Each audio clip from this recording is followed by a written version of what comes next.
I'm Richard and I'm dying. And I thought I'd tell you my story.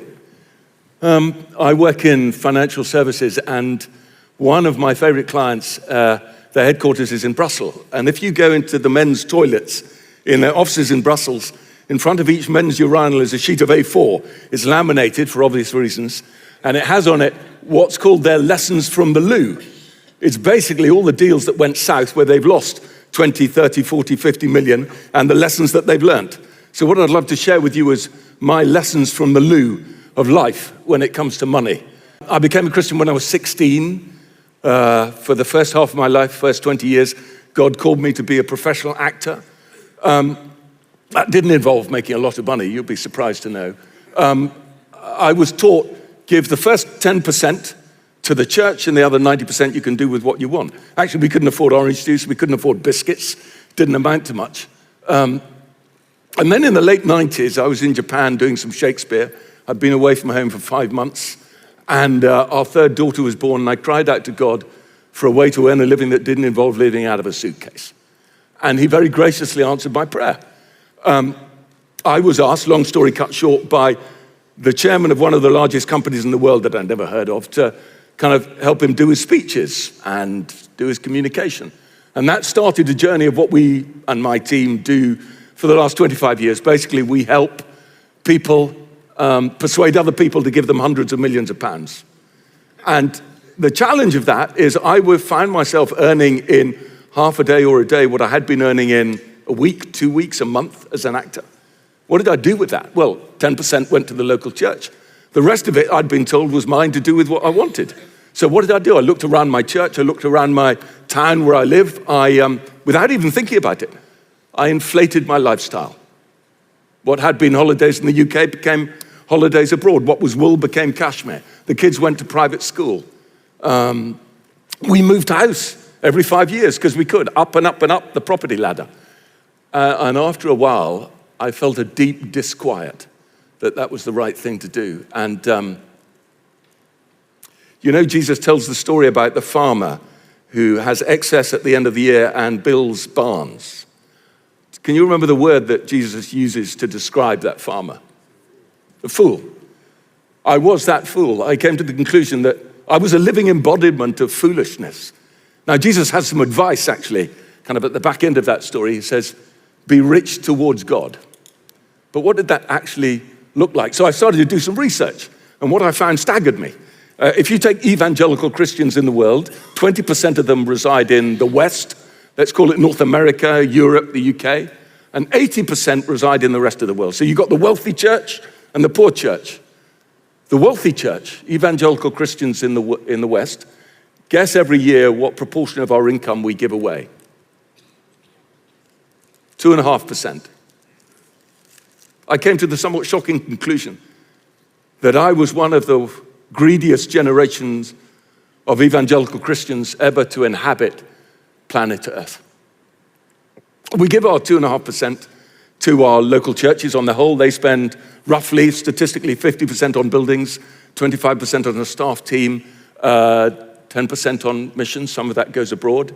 Net, what does that mean? That means for every £100 that God gives to evangelical Christians in the West, 25p goes outside the West, 0.25%. And this didn't strike me as fair. So what was my responsibility to that? I didn't consider myself wealthy. I basically drove a Ford Mondeo estate. I had clients who earned 100 million a year. They were wealthy, I wasn't.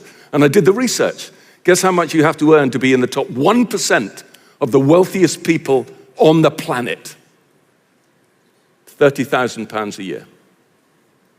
I was earning more than £30,000 a year. I was at the top of God's financial pyramid. If God wanted to fund his work around the world, I'd be the first person that he came to.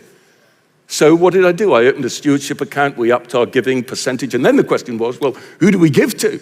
So at the time, my local church was raising 4 million for a building refurbishment program. And I can remember saying to my vicar, I'm not sure if God had 4 million spare, he'd invest it in that. Now, leaving aside the extraordinary hypocrisy of me saying that, having moved from a perfectly fine 4-bedroom house to the 5-bedroom house that was my doer-upper. Leaving aside that hypocrisy, I still thought that was the right thing to say. So we did support our local church, but also we determined that most of it would go overseas, because that's where the huge opportunity for the gospel is, and that's where the massive needs are. So my clients are very smart investors, and one of their principles are invest in great people doing great things. So that's what I prayed for, great people doing great things. There was a girl in our church. She'd just come back from her gap year. She was 18 years old. She went to Romania, and in her gap year, she found 5- and 7-year-olds sleeping off the streets. So she started an orphanage in her gap year. She wanted money. There was money in our pot, in our stewardship pot. We supported her. Then my business partner took me to Uganda, to an orphanage there. I didn't want to go to Africa, frankly. The idea horrified me, but he dragged me there. He bribed me to go there. And what I found astonished me. I found couples who'd moved into the African bush. This was at the height of the AIDS crisis. Christian couples. And they built a house, and the house had 3 rooms. In the first room, they put 7 beds for the 7 orphan girls they adopted. In the second room, they put another 7 beds for the 7 orphan boys they adopted. In the third room is where they lived. And I suddenly had this epiphany. I'm not part of some irrelevant subculture of Christians in the UK believing weird stuff. I'm part of a global network of inspirational, extraordinary people doing amazing things. And they could do with my help. And I had enough money in the pot to help them. I can remember taking my daughter there, and we went on holiday to one of Uganda's national parks. It's beautiful.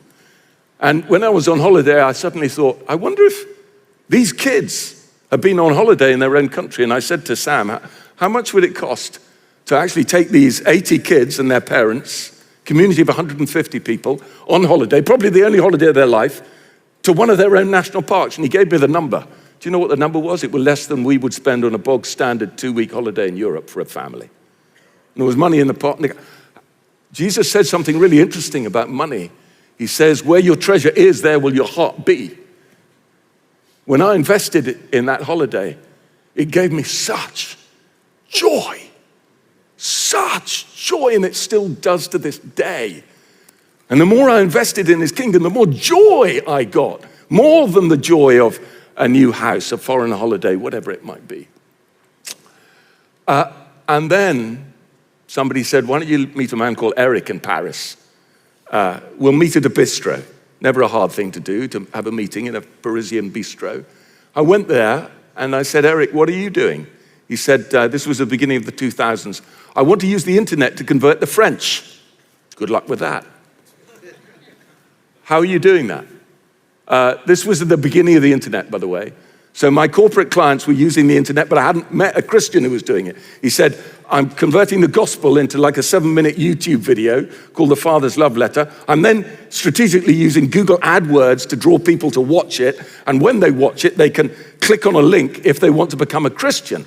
I went, that's smart. So what are you finding in terms of conversion rates? He said, for every 100 people who watch it, 4 people say they want to become a Christian.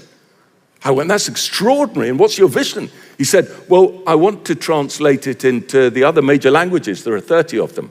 English, Spanish, Farsi, Japanese, Chinese, etc., etc. I went, how much would that cost? He gave me a number. There was money in our pot for it. And I'll tell you, I came out of that meeting and I'll tell you how I felt. Imagine, it's about 20, 30 years ago, you're in Harvard. Next door to you is a strange man called Mark Zuckerberg. And he wanders in one day and he said, I'm going to start this thing. I've got a weird name for it, Facebook, but I need some cash. And if you give me some cash, I'll give you shares in the business. If you knew then what you know now, what would you sell in order to get shares, be the first investor in Facebook? I would sell everything and wander around in underpants for a year. I'd persuade my parents to sell their home, cash in their chips. That's what I felt like.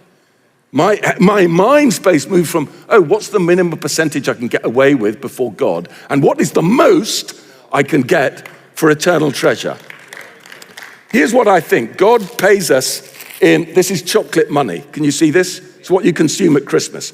All the money we have this side of heaven is chocolate money.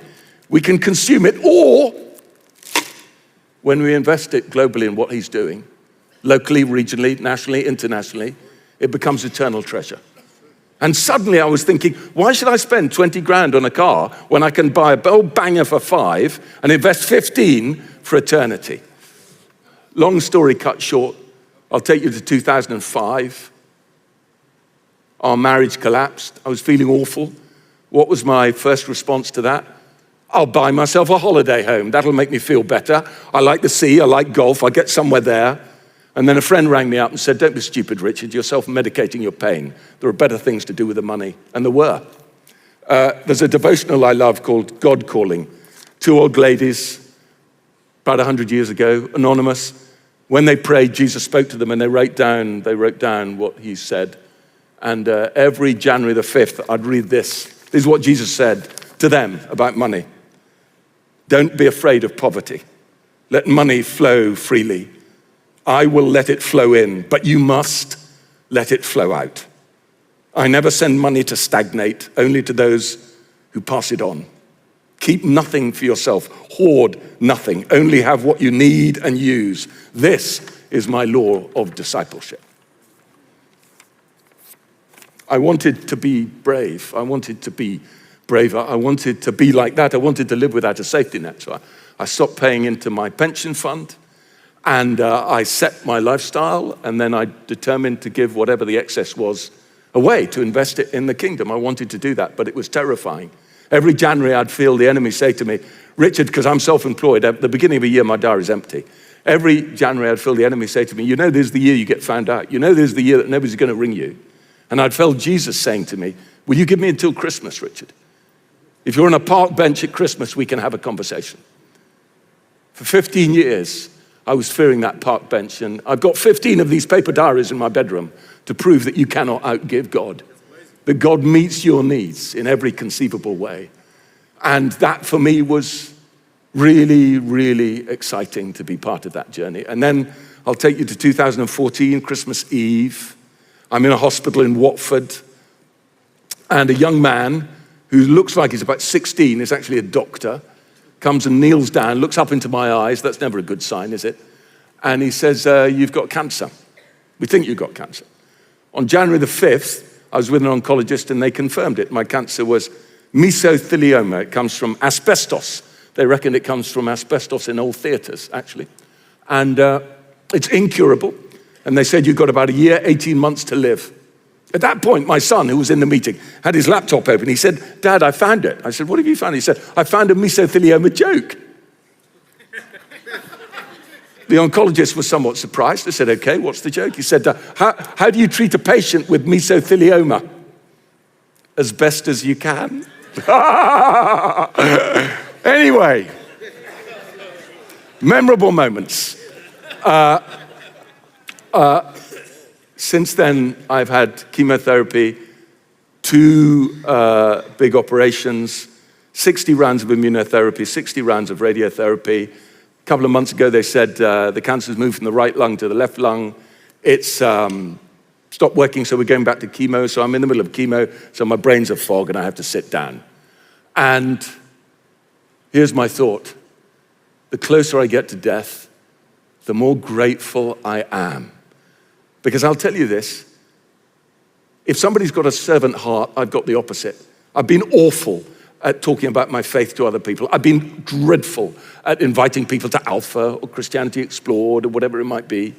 But the fact that Jesus gave me an opportunity to invest some of the money that he's given me in the first place, I mean, don't you find it fairly hysterical that a rather stupid unemployed actor is employed to advise people to persuade other people to give them hundreds of millions of pounds? I find that ludicrous. But the chance to make a difference. We have a cancer club at church. It's not the most popular club, to be fair. I like it. We've lost a few, we've gained a few over the years. One of my friends, Sandra, is dying at the moment. And she said, the closer I get to death, everything drops away apart from 2 things. Love, the love that God has for me, the love that I have for others. And making a difference. Every day, can I make a difference? She coaches from her bed 6 people. She's an extraordinary woman. And I can resonate with that. The chance to make a difference is so important to me. A young man called Ed phoned me up a couple of years ago. He said, we found a people group in India that has no gospel presence at all, and we found 15 Indian evangelists who want to go full time to invest their time in reaching the gospel with them. I went, Ed, how much would that cost? He went, all in all, 15 full-time evangelists, unreached people group, £12,000 a year. £12,000 a year to change the lives of an entire people group. That really excited me. It still does. Let me end with 3 things I'd love to say to you. Do you know if Western evangelicals gave not 2.5%, but 10%, do you know how much more money would flood into the kingdom every year? I'll tell you, 100 billion pounds.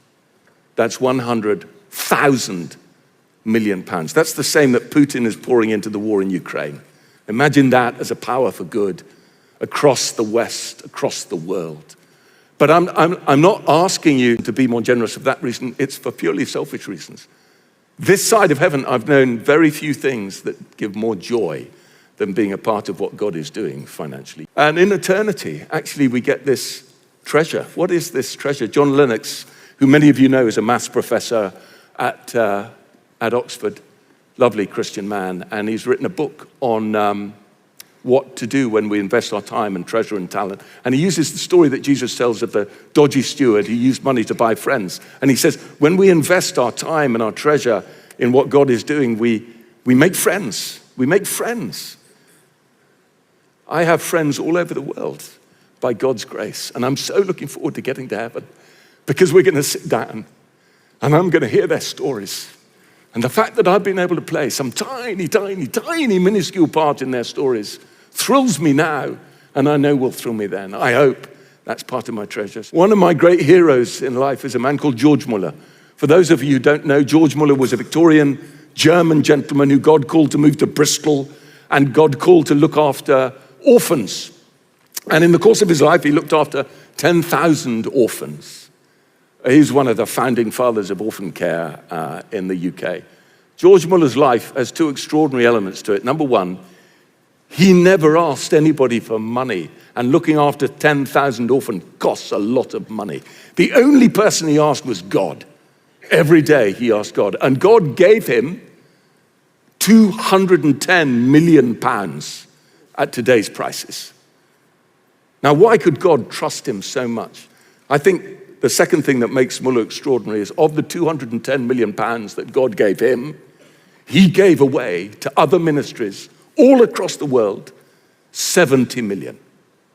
1/3 he gave away. Do you know what Muller's legacy is?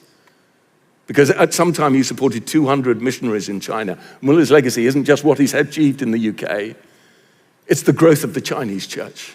Muller's legacy 150 years later is the 120 million Christians in China who were there because partly of what he funded. So my question to you is, are you not just serving your local communities and your churches, but are you serving the global church? Because Western money can make a huge difference. Let's take the 4 million that we spent on our refurb in our church. If you invested 1 million and you gave it to my friend Ed and a charity called 500K in India. India, you know, has 500,000 villages with no Christian presence at all. 1 million there would support 500 full-time evangelists for 3 years and lead to the planting of between 1,000 and 1,500 churches. If you put 1 million to work in Africa, where so many families live on less than $1 a day, and you gave it to a Christian charity called 5 Talents, you'd actually support 10,000 women, the poorest of the poor, to be able to read and write and count and save and earn their way out of poverty. If you invested 1 million in Bible translation, because we know without the Bible you can't evangelize, and there are still 2 billion people on the planet with no translation of scripture in their heart language. If you invested just 1 million, you'd be able to translate the Bible for a people group of 20 million and make God's story accessible to them. And then if you were really strategic and you decided to use the internet to access the 12 least reached countries in the world, do you know what 1 million would achieve if you gave it to Jesus.net, who are very smart at this stuff? you'd basically, in those 12 countries, enable the gospel to be seen 100 million times, which would lead to 200,000 people indicating that they wanted to come to Christ and to be followed up online. Think of the difference that 4 million can make around the world. The last thing I want to say is this: thank you.